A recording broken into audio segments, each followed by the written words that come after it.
Hi, Brad.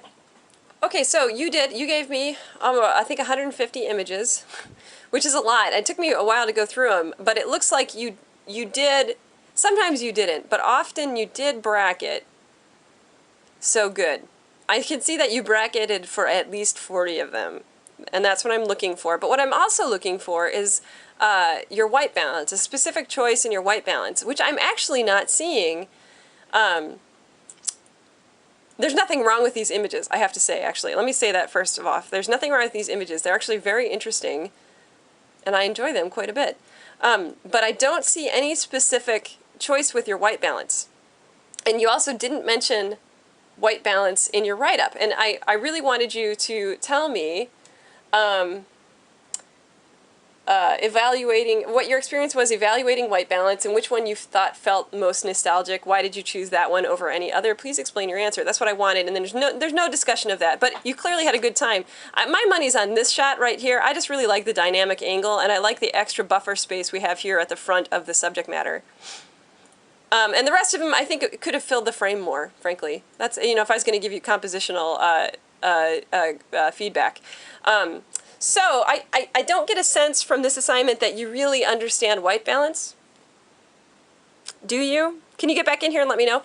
And then, because what we specifically in this assignment ask for you to choose a white balance that's somewhat nostalgic. Nostalgic is, of course, looking longingly at your past.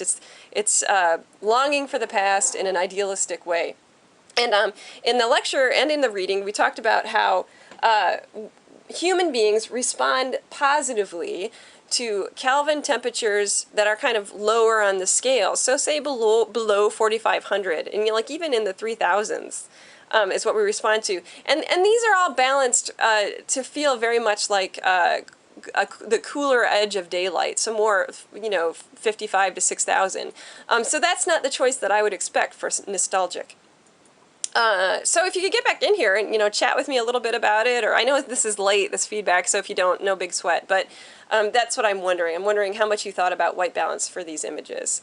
And, these would be fun to shoot again for future assignments if you can get closer up to them, so what you would want to use, of course, is a,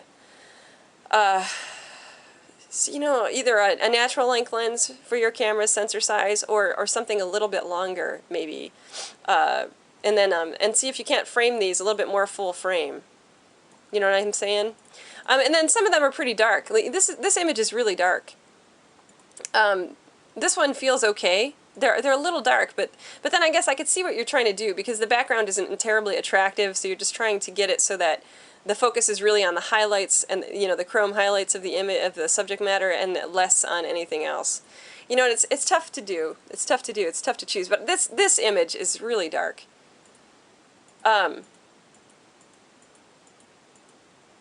Okay. All right. Thanks, Brad.